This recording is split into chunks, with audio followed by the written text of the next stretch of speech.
What's up, y'all? One Piece One Life here, and guys, I have to apologize. In particular, I have to apologize to a specific character. Because see, in the past, I've actually been known to hate on this character a lot and give him a lot of flack. And as you can see from the thumbnail, that character is Koby. Guys, I really did used to think Koby was just a bum. A minority of my soul still wants to say that.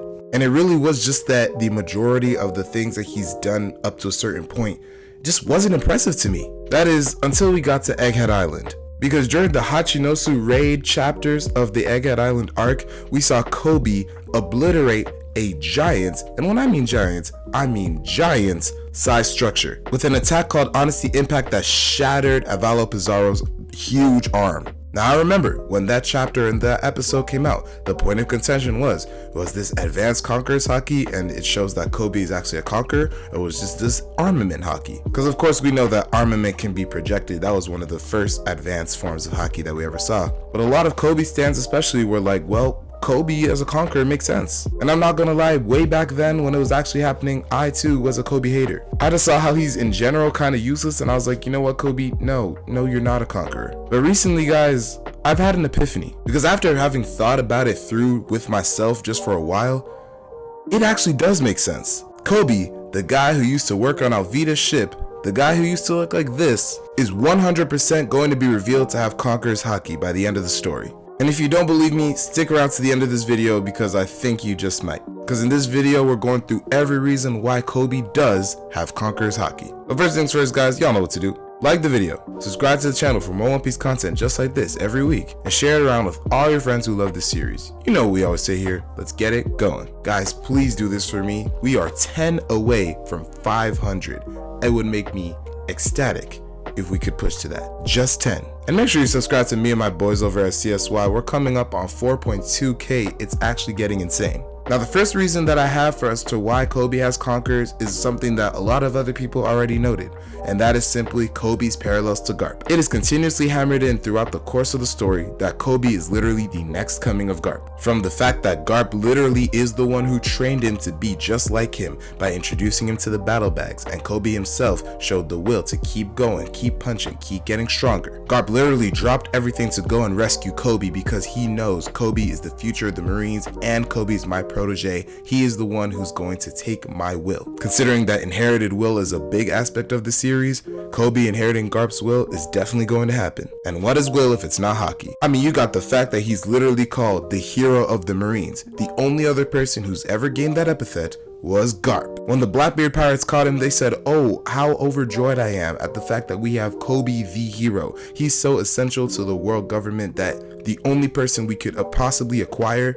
who would be a better bargaining chip would be GARP himself. And that's exactly what happened. And then even the fact that he was shown in the spread of the final 12, the 12 people who are going to be most important to the culmination of One Piece. You know who wasn't on there? GARP. It's because Koby, not GARP, Koby is going to be the one to usher in an era of change and bring the Marines to this new future that they're all anticipating after Luffy, of course, topples the world government and has that structural change. He's already shown throughout the course of Marineford that he's the best person to do it, because even during Marineford they said that his observation Haki is so exceptional that he can literally hear the voices of people from like kilometers away and literally feel their feelings, kind of like Otohime. And again, that's just the kind of person that Koby is. He puts others ahead of himself. He's willing to do the right thing that he believes he needs to do in order to genuinely make the world a better place. And it's not that other Marines don't think that that's true, but it's just the way that he goes about it that's fundamentally different than everyone else. It's about as GARP-like as can be. Then the other thing that we need to recognize and keep mind of is the parallel between generations. Because see, in each generation, it seems like we're gonna have one man rising to the top of piracy and one man rising to the top of the Marines. Clashing on a philosophical level, but not out of pure hatred. They're still rivals more than anything. And guys, that's exactly what Luffy and Koby are in this era. Like, the parallels are so clear, it's crazy if you don't see them, honestly. A lot of people will think that Luffy's first friend was Zoro. No, don't forget. Luffy's first friend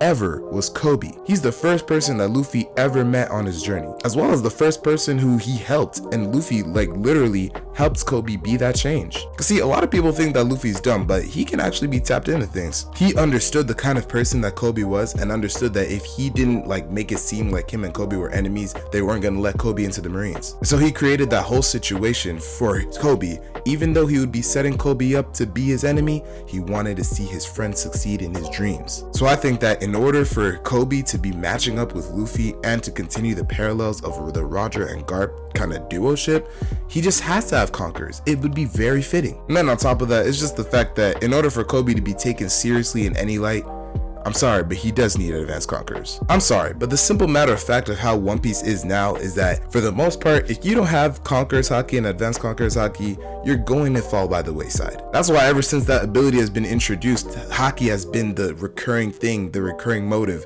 that's been pushed throughout the New World. Again, even in Wano, Kaido said, Haki literally trumps all. Even if you have a crazy devil fruit, if your Haki isn't up to snuff, you're not going to be able to go far. That's the first lesson that we learned when we got to the New World. Everyone used to think that low gear fruits were invincible until Haki got into the picture. Peckham showed us that if you don't train right with your devil fruit, a Haki user can easily overcome you. And with Conqueror's Haki being the name of the game, especially in this current late stage of One Piece with everybody that's going crazy right now, you better bet your bottom dollar that Koby is gonna need it in order to keep up. Cause listen, I'm not gonna lie to you, this panel where he was like, Luffy, I'm sorry, I'm gonna need to stop you, that was really cringe if you consider the strength that he's currently at. But Oda put that in there for a reason, and it's because I genuinely think we're gonna have a serious moment, a serious confrontation between Luffy and Koby, where Koby actually will show that he has at least the ability to stop Luffy. Just whether it pans out like that is dependent on the battle. And if you seriously think that Koby is gonna be important in the story without Conquerors, let's just look at this spread real quick. We can examine how many people in the spread actually have Conquerors Haki. Luffy does, Shanks does, Inu definitely does, Akainu, a lot of people currently are even suspecting that he does, which is gonna tie into a point later on. Aokiji, honestly, just given his demeanor, I could see that he doesn't, but again, he's also just another person trained by Garp, holding on to Garp's will in his own way. Buggy's a joke character, doesn't count. Dragon is Garp's son and Luffy's father. Oh, he definitely has it. Garling is Shanks and Shamrock's dad. He definitely has it. I doubt Sabo does, I'm not gonna lie to you. Then the mysterious silhouette, is that supposed to be the man marked by flames or whoever, or was that supposed to be Shamrock? We're not sure, but if that is Shamrock, then he does have it. And Blackbeard, honestly, I don't see Blackbeard having it, but that's because his whole motif is gathering the devil fruits and using those powers to, be tricky and be the threat. Especially the fact that the Yami Yami no Mi works on a completely different basis than every other devil fruit. So as you can see, the majority of the people who Koby is being placed on the same pedestal as has that ability, which is why I wouldn't be shocked for him to develop it. Now we have to go to the actual scene itself and wonder, is it actually possible? Here's the thing, as far as the manga is concerned, while granted it is pretty hard to see, it is consistent with the advanced Conqueror showings that we've seen in the past. I'm thinking Galaxy Impact, Shanks' Haki, etc. I understand the reason that is confusing is because Oda himself is actually admittedly pretty bad at keeping track of when a character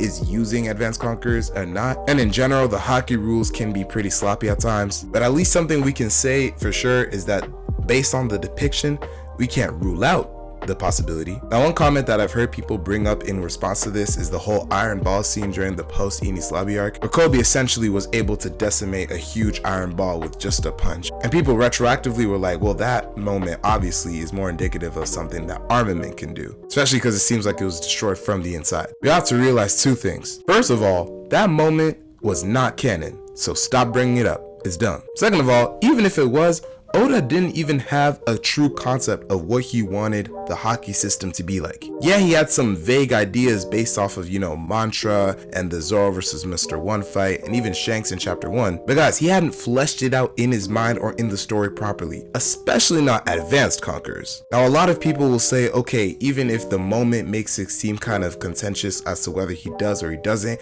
you have to look at Koby's character, and in Koby's character, it cannot seem like he has Conquerors at all. And most people will cite that is because he's not boisterous and confident and fearless. And I want to address that because To me, that doesn't make any sense, because when you bring up that argument, there are three things that people fail to address. The first is what those traits are actually indicative of. The second is that having a wavering moment doesn't not make you a conqueror. And the third is the ambition aspect. So first of all, what do I mean by these traits are not indicative of such? Well, see, all the things that I just said, with Koby not being loud, proud, boisterous, confident in himself, all of those are more so Will of D traits. And a lot of people seem to have the tendency to conflate Conqueror's Haki and the Will of D, mostly because I think the protagonist is Luffy, and we're seeing Luffy and GARP all the time. These are traits unique to them, but that's because they're part of the Will of D, and that's just their natural disposition. Plus all the loud, proud, boisterousness and all that, we've seen a lot of conquerors that don't act like that. People who are more calm, thinking about consequences, kind of like Koby does. People like Shanks, Katakuri, Rayleigh, and hell, even Zoro, though admittedly sometimes. On top of that, there aren't even that many overlaps between people who are the Will of D and people who are Conqueror's users. To my knowledge, it's only Luffy, GARP,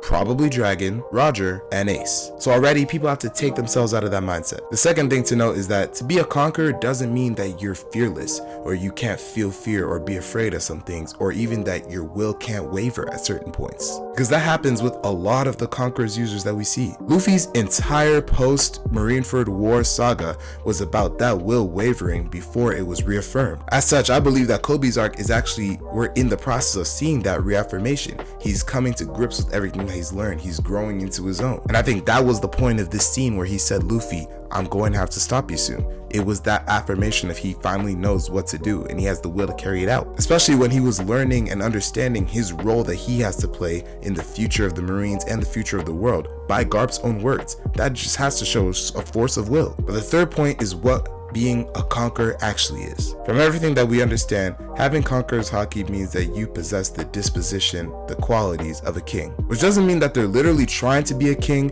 but more so rather that they are actively striving towards an incredibly ambitious dream. A dream that's gonna eventually position them at the top of some sort of structure which will allow them the power to actually effectuate change in this world, and that they have the force of will to do so. So I think that by virtue of the fact that Koby's dream is to become the fleet admiral, the highest authoritative position in the Marines, that has to count for something. I think it also helps that Sengoku, the previous fleet admiral from pre-time skip, did have it. GARP himself was considered for the admiral and fleet admiral positions many times, and the only reason that he didn't become that is because he personally chose that he didn't want to do that. And like I said earlier on, even people now are suspecting that Akainu may bust it out the next time we actually see him fight. So all in all, I believe that Koby actually has the makings of a king, something that is gonna put him on par with Luffy, or at least slightly below, so that it's gonna be like the Roger and GARP of the modern era. But will that inform what happens to them at the end of the story? I don't know, maybe, but that's a tale for another day. But what do you guys think about this? Was I able to convince you that Koby does have Conqueror's Haki if you didn't believe so before? Is there any other reasonings that I missed or things that I should address, you think? Let me know all that good stuff and more in the comments. That is the end of the video, y'all, but before we go, like the video, subscribe to the channel for more One Piece content just like this every week, and share it around with all your friends who love the series, or anime and manga in general. You know what we always say here, I'm trying to build a community, but I need your help to do it. That's gonna be all for me. I'll catch you on the next one, and always remember, one piece, one life. Y'all, if somebody ever told me that I would be here defending and standing up for Koby of all people, I wouldn't believe it. And again, I did put him within my top 30 of 2023, so maybe it's actually not that crazy.